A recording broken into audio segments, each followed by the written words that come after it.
Morning student, BA first semester education की class में हमारा आज का टॉपिक है ऑब्स्टेकल्स इन नेशनल इंटीग्रेशन, अर्थात राष्ट्रीय एकीकरण में बाधाएं। ठीक है, इससे पहले की क्लास में हम लोग पढ़ चुके हैं राष्ट्रीय एकीकरण का अर्थ और आवश्यकता। आज हम पढ़ेंगे राष्ट्रीय एकीकरण के मार्ग में बाधाएं क्या है।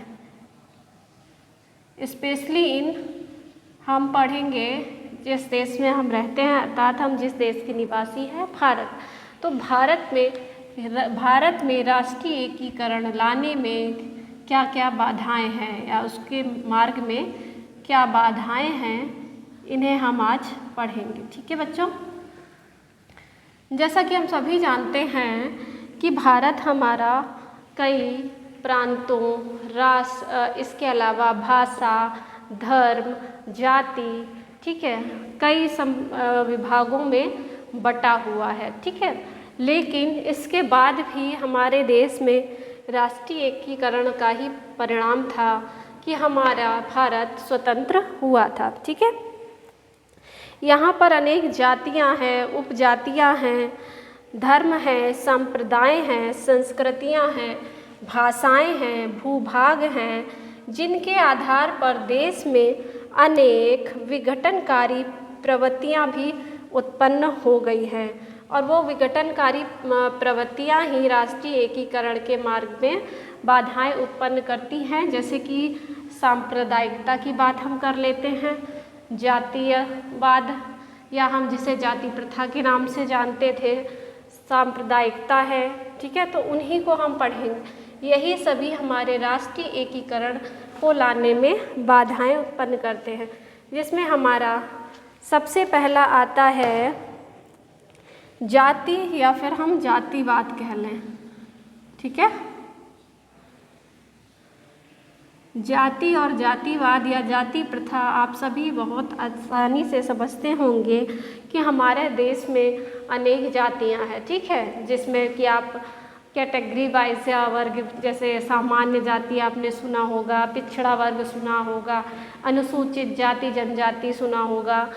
इसमें होता क्या है बेसिकली कि राष्ट्रीय एकीकरण में जो बाधाएं लाने का काम करता है वो ये होता है कि हम सभी समझते हैं कि हमारी जाति श्रेष्ठ है। स्पेशली मैं बात करूँगी सामान्य जाति की, जो कि हमारे समाज में, राष्ट्र में माना जाता है कि ये जो होता है ये सबसे उच्च वर्ग होता है। ठीक है, तो जो उच्च वर्ग होता है, चाहे वो हम सामान्य वर्ग की बात कर ले या उच्च वर्ग में हम धनी वर्ग, निर्धन वर्ग की बात कर ले, वो सभी अपने आप को श्रेष्ठ समझते हैं और उनको लगता है जो हमारा रहन सहन है, हमारी जाति के जो रीति रिवाज हैं, संस्कृतियां हैं, वो सभी श्रेष्ठ हैं और दो अन्य जातियों की है वो उतनी श्रेष्ठ नहीं है, जो कि हमारा जातिवाद का कारण बनता है। ठीक है, और इसी में जाति प्रथा का कटु उदाहरण हमें देखने को मिलता है प्राचीन समय में, यानी पहले के समय में होता था जो शेड्यूल कास्ट के लोग होते थे या निम्न जाति के लोग होते थे, वो छुआछूत भी माना जाता था कि उनको छूने भी नहीं दिया जाता था, मंदिर जाने का भी निषेध था।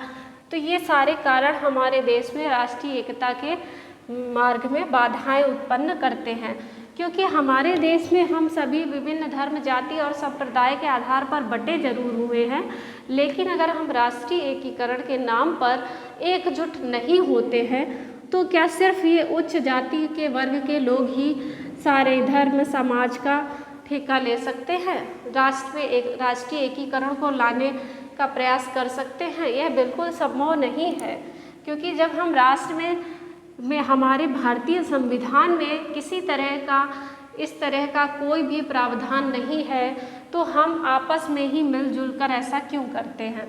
ठीक है, तो ये जातिवाद जो है ये hमारे देश में सबसे प्रमुख कारण है। नेक्स्ट हम बात करते हैं सांप्रदायिकता की। सांप्रदायिकता,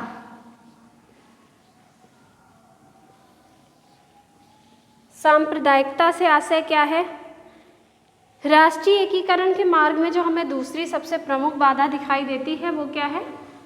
सांप्रदायिकता की है। ठीक है, जिन्हें एकीकरण की स्थापना करने हेतु हमें सबसे पहले इसे दूर करना पड़ेगा। ठीक है, सांप्रदायिकता के नाम पर हमारे दिमाग में मोस्टली क्या आता है?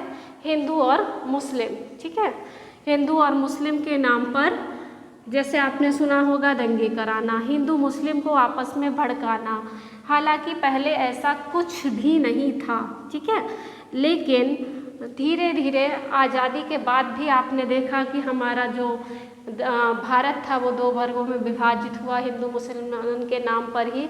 लेकिन यह सिर्फ एक छोटा सा एग्जाम्पल कह सकते हैं। इसके अलावा भी हमें सांप्रदायिकता के और कई उदाहरण देखने को मिलते हैं जो कि गलत है। जब तक हम सभी सांप्रदायिकता हो या जातिवाद हो या भाषावाद हो, उनके आधार पर हम एक नहीं होते हैं तो हम राष्ट्रीय एकीकरण को पा नहीं सकते हैं।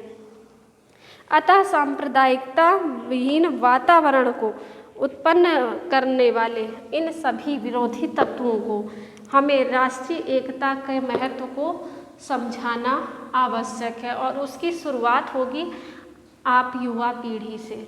जब आप शिक्षा के माध्यम से यह जानेंगे कि यह क्यों आवश्यक है, देन आप आगे आने वाली जनरेशन में या जो आज की जनरेशन है वो अपनी पीढ़ी से पहले यानी आप अन्य लोगों को भी इसके विषय में जागरूक कर पाएंगे। ठीक है, नेक्स्ट हम देखते हैं, हमारी थर्ड हेडिंग आती है इसमें, वो है अन्य राष्ट्रों का हस्तक्षेप। ठीक है, या सबसे पहले हम इसमें देख लेते हैं भाषावाद। ठीक है, जो मेन हमारी है तो कई अन्य भी, लेकिन हम सबसे पहले इसको देखते हैं भाषावाद। भाषावाद क्या है? हमारा देश भाषाओं के आधार पर भी बटा हुआ है, जैसा मैंने आपको पहले बताया था, है ना। तो भाषाओं के आधार पर हमारे देश में कई सारी भाषाएं हैं, संविधान में शामिल भी की गई हैं, आपको पता होगा। और उन भाषाओं के आधार पर भी लोगों में श्रेष्ठता की भावना उत्पन्न हो जाती है कि मैं स्पेशली इस समय अगर हम बात करें तो वो है अंग्रेजी यानी इंग्लिश। आप किसी भी स्कूल में जाएं तो वहाँ पर आपको इंग्लिश का ज़्यादा बोलबाला मिलेगा। ऐसा लगता है जैसे इंग्लिश की नॉलेज नहीं है तो इन्हें किसी विषय की कोई नॉलेज नहीं है, ज्ञान नहीं है, ऐसा माना जाता है। तो जिसको अंग्रेजी भाषा आती है वो अपने आप को श्रेष्ठ समझता है।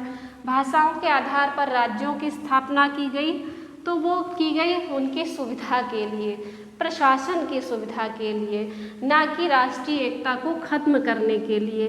लेकिन लोगों के मन में ये आ गया कि हमें भाषा के आधार पर अलग किया गया है तो वो राष्ट्रीय एकता को खत्म करने के लिए हम भाषाई आधार पर एक रहेंगे, बाकी राष्ट्र के नाम पर हम एकजुट नहीं होंगे।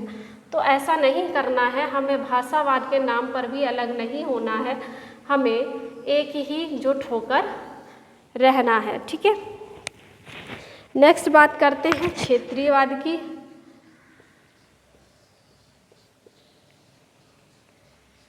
क्षेत्रीयवाद से तात्पर्य है क्षेत्र, जैसा कि आपको इसमें समझ में आ रहा है, इसमें क्या है? क्षेत्र। ठीक है, यानी क्षेत्र के आधार पर, ठीक है, यानी एक भौगोलिक क्षेत्र में रहने वाले लोगों के बीच में एकता का होना और या फिर ना होना। ठीक है, जैसे कि एक विशेष क्षेत्र के लोग रहते हैं, उनको लगता है कि हमारा धर्म, भाषा, संस्कृति सब एक जैसा है और अन्य लोगों का अलग है, तो इस आधार पर भी राष्ट्रीय एकता स्थापित नहीं हो पाती है।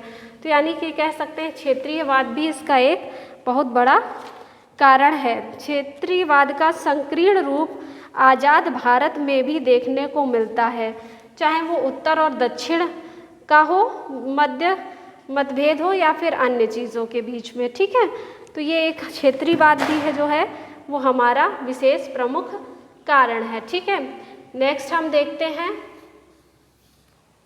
नेक्स्ट जो हमारा आता है वो आता है राजनीतिक गुटबंदी।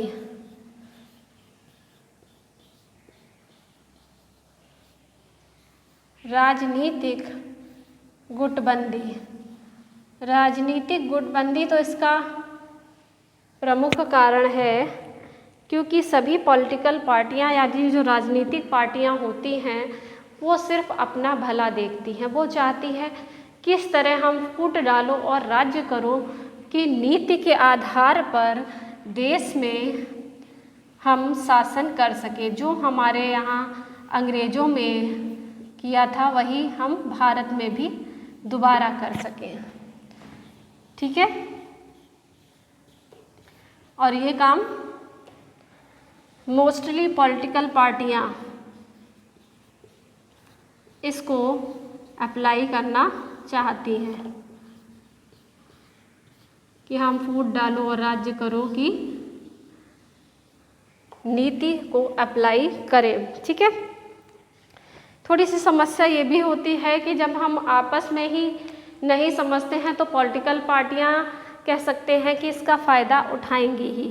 उनको लगता है कि हमें सिर्फ हमारी जेब गर्म होनी चाहिए, हमारे पास पैसा होना चाहिए, हमारे पास सत्ता होनी चाहिए, उसके लिए देश के लोग आपस में लड़ मर जाएं, उससे उनको कोई फ़र्क नहीं पड़ता है। ठीक है, तो ये समझना किसको है? ये समझना हमें है कि हमारे लिए क्या सही है और क्या गलत है। हम किस तरह से इन पार्टियों में यानी राजनीतिक जो पार्टियां हैं उनके बहकावे में ना आए, हम सही निर्णय लें, हम सही नेता चुनें, क्योंकि हमारा देश लोकतांत्रिक देश है और जब हम लोकतांत्रिक देश में सही राजनेता का चुनाव करेंगे तभी हमारा देश जो है विकसित देश बन पाएगा। अदरवाइज़ हमें इसी तरह फूट डालो और राज्य करो की नीति के अंतर्गत हमारे देश में हमको हिंदू मुसलमान सिख ईसाई के नाम पर लड़वाया जाएगा। और ये वही देश है जहाँ पर कहा जाता था कि सब भाई भाई हैं, हिंदू मुस्लिम सिख ईसाई आपस में हैं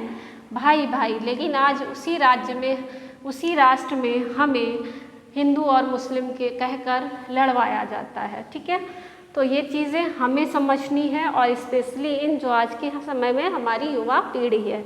ठीक है बच्चों, तो ये कुछ प्रमुख कारण थे। इसके अतिरिक्त भी हमारे कई कारण हैं। जो युवा पीढ़ी है, ठीक है, उसके अंदर जागरूकता का अभाव होना, कह सकते हैं कि जब तक आप जागरूक नहीं होंगे आप 4 लोगों को और कैसे जागरूक करेंगे। तो ये सभी प्रमुख कारण आ जाते हैं भारत में राष्ट्रीय एकता के मार्ग में बाधाएं उत्पन्न करने हेतु। ओके बच्चों, तो आशा करती हूँ आज की क्लास में आपको ये समझ में आया होगा। नेक्स्ट क्लास में मिलते हैं। ओके बच्चों, थैंक यू।